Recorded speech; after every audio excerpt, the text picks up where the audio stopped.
sabia que lá no Vaticano, para entrar na Basílica de São Pedro, você não pode estar vestida com roupas que não são modestas? Ou seja, com roupas curtas, coladas, ombros à mostra. E ali eles vão te orientar e muitas vezes até te dar um chale para que você possa entrar com dignidade no templo de Deus. Pois então, a tradição da nossa fé nos ensina que a modéstia é para todas as mulheres. Toda mulher católica precisa ser uma mulher modesta, uma mulher que cuida da sua aparência, que cuida da forma como se veste. E isso não deveria ser apenas no Vaticano, mas em todas as igrejas do mundo todo, porque é o mínimo que se exige de respeito dentro da casa do Senhor. E vejam, a modéstia não é somente para dentro de uma igreja, mas é para muito além disso. E hoje nós vamos conversar sobre esse tema aqui no vídeo.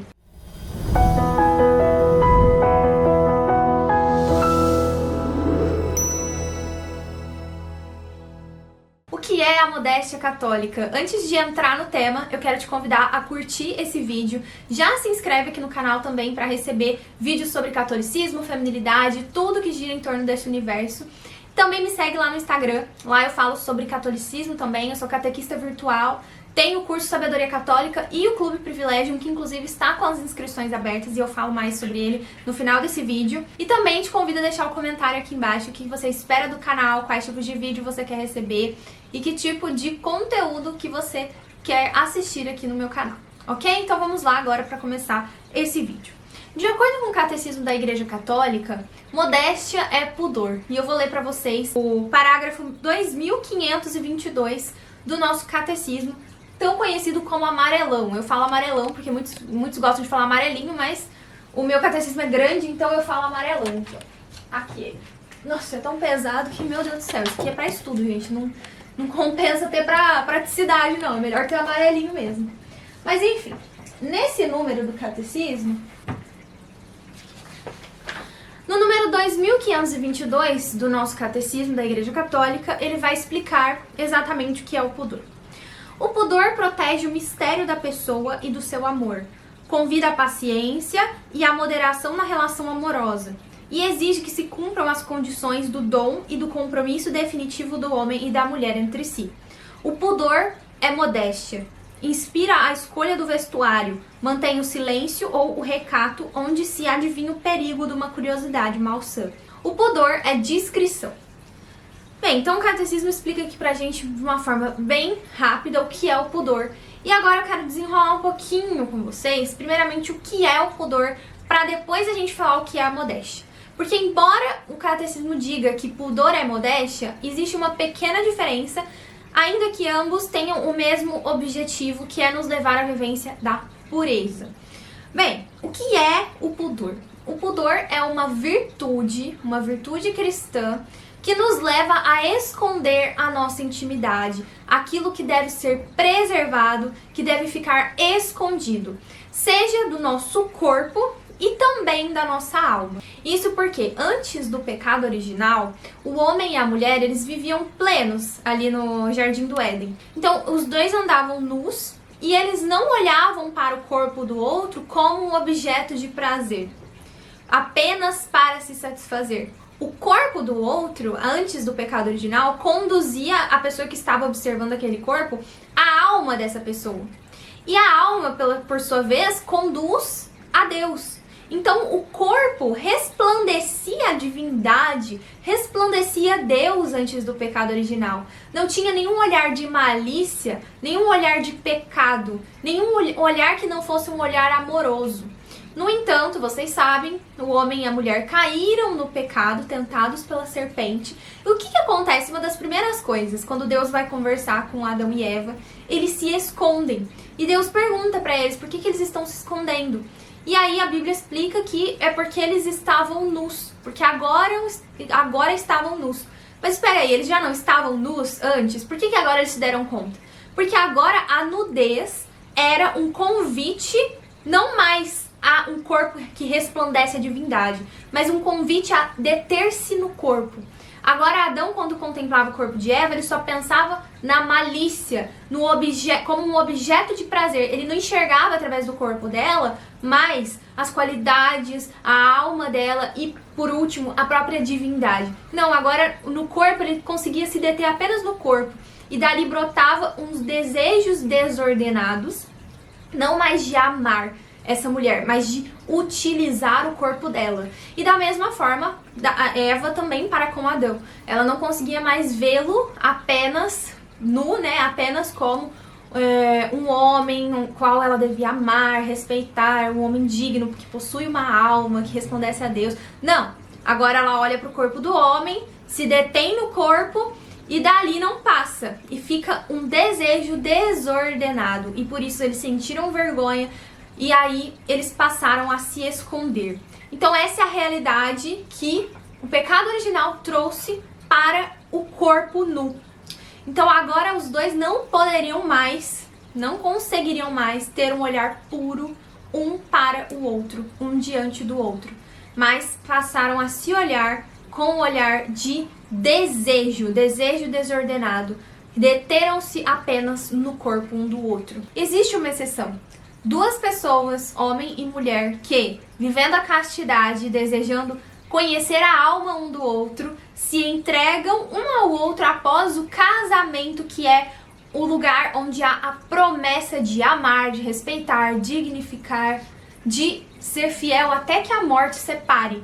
Então ali é uma realidade onde duas pessoas podem estar nuas uma diante da outra, mas ali há o amor, respeito mútuo, de fato, porque foi feito um compromisso. Agora vamos pensar numa baladinha.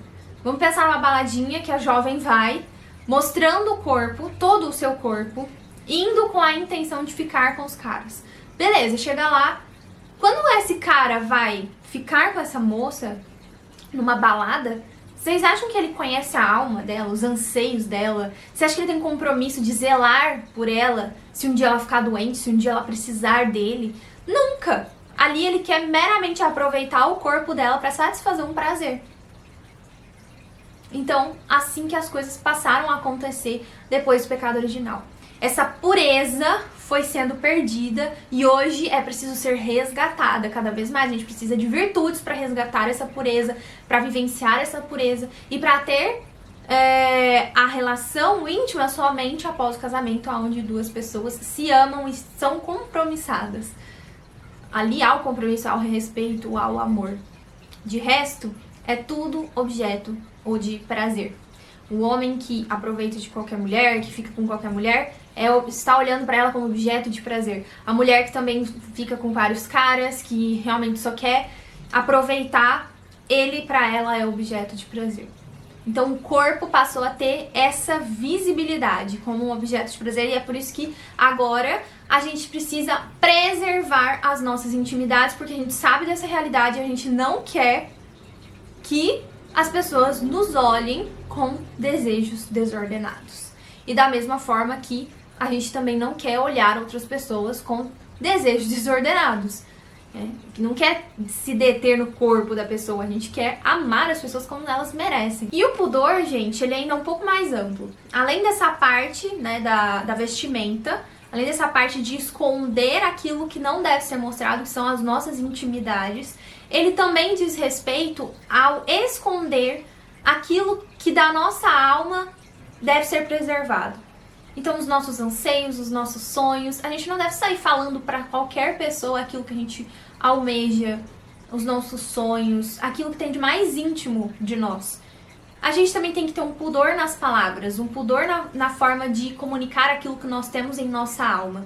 Então, o pudor nada mais é do que isso, é preservar a intimidade do nosso corpo e da nossa alma, preservando também a nossa dignidade e o que temos de mais precioso dentro de nós e também fora de nós, mas que deve ficar escondido para que não seja alvo de desejos desordenados de outras pessoas, que tiram, querendo ou não, a nossa dignidade.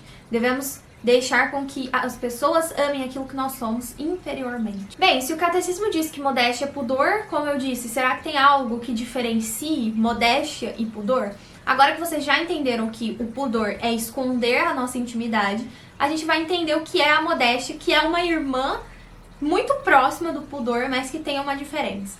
Primeiramente, a modéstia, ela é algo exterior. Ela é algo na nossa vestimenta e a própria palavra lembra a palavra moda, né? Modéstia, né? Porque tem a ver com a forma como a gente se veste, com a forma como a gente mostra a nossa aparência para as outras pessoas. Então, querendo ou não, a modéstia ela tem uma ligação com a moda, com a cultura, com o ambiente, com o local, com o tempo, né? Com aquela sociedade que tem determinada moda naquele momento. No entanto, isso não significa que a gente pode se vestir de acordo com a moda que tá rolando naquele lugar, naquela cultura. Então não é porque, por exemplo, aqui no Brasil, a moda é ir em baile funk se vestindo com um mini short e com um top que eu vou poder me vestir com um mini short com um top. E nem ir no baile funk, né? Porque é o seguinte, a moral católica nos instrui que tem partes que simplesmente a gente não pode mostrar. Independente da cultura, independente do lugar, do tempo, a gente sempre tem que preservar essas partes. E aí eu vou explicar pra vocês aqui o que ensina a moral católica e como que a moral católica diferencia as partes do corpo, para que a gente possa compreender melhor como aplicar a modéstia na prática. Quais são as partes do nosso corpo que devem ficar à mostra ou não, ou que podem ser mostradas? Bem, como eu disse, a moral católica divide o corpo em 3 partes principais e eu vou explicar para vocês.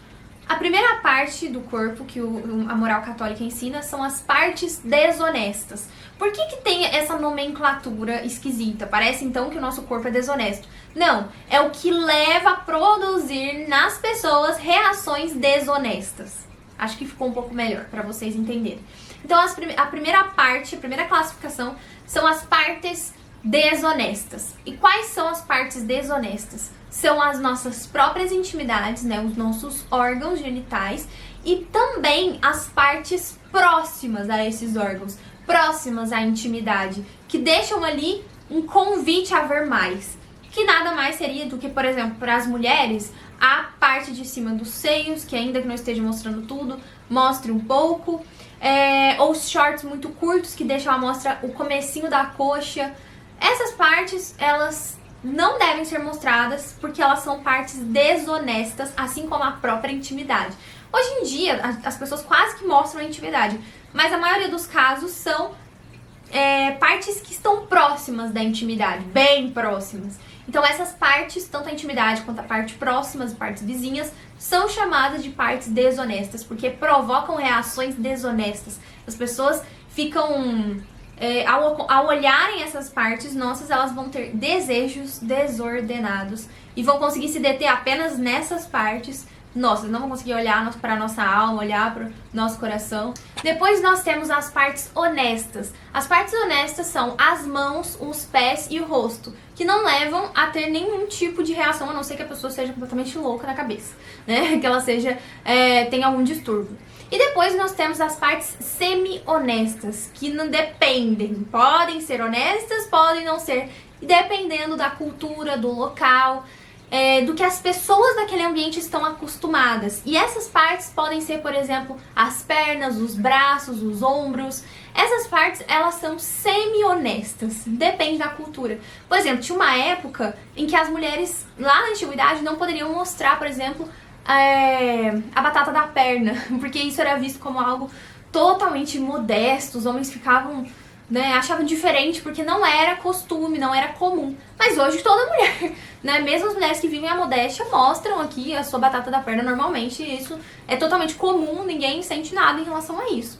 Então, depende também do ambiente. Então, as partes honestas podem sempre ser mostradas. As partes desonestas nunca devem ser mostradas, porque provocam um desejo desordenado do gênero masculino. E, gente, a modéstia, ela é, em primeiro lugar, uma caridade para com o homem. A gente não pode ser ocasião de pecado para os homens. Nós temos que ajudá-los na busca pela santidade, assim como eles nos ajudam na busca pela santidade também, né? Não nos provocando de outras maneiras. Então a gente precisa de uma complementariedade, juntos buscar a santidade. E por outro lado, a modéstia também nos ajuda, a nós mulheres, a dignificar ainda mais a nossa alma, fazendo com que as pessoas Olhem para aquilo que nós somos e que a nossa alma resplandeça, né, a Deus. E não que a gente fique deixando as pessoas focarem apenas no nosso corpo. O problema não está apenas nos olhos de quem vê. Pelo pecado original, o problema também está na forma como a gente se veste, na forma como a gente se mostra, muitas vezes almejando até mesmo olhares dos outros para com o nosso corpo, buscando para que os outros olhem pra gente com um desejo desordenado. E isso é muito mal. Por isso que a modéstia é tão importante e deve ser buscada por todos nós católicos. E o que deve ser revelado? Existe algo na modéstia que deve ser revelado, que é a nossa elegância. A elegância revela a beleza da nossa alma, a beleza que nós temos interior. E aí, vocês gostaram desse vídeo? Eu te convido novamente a deixar o seu like, se inscrever aqui no canal, comenta aqui embaixo o que vocês acharam. E agora eu digo a vocês que façam parte do Clube Privilégio, que é a minha formação para mulheres que desejam redescobrir a sua missão feminina, aprender mais sobre modéstia, sobre humildade, sobre virtudes e se aprofundar no privilégio que é ser mulher. Se você quer saber mais, o link está na descrição e as inscrições vão ser fechadas dia 24 de abril. Então corram para garantir a vaga de vocês. Um beijo, fiquem com Deus e até o próximo vídeo. Tchau!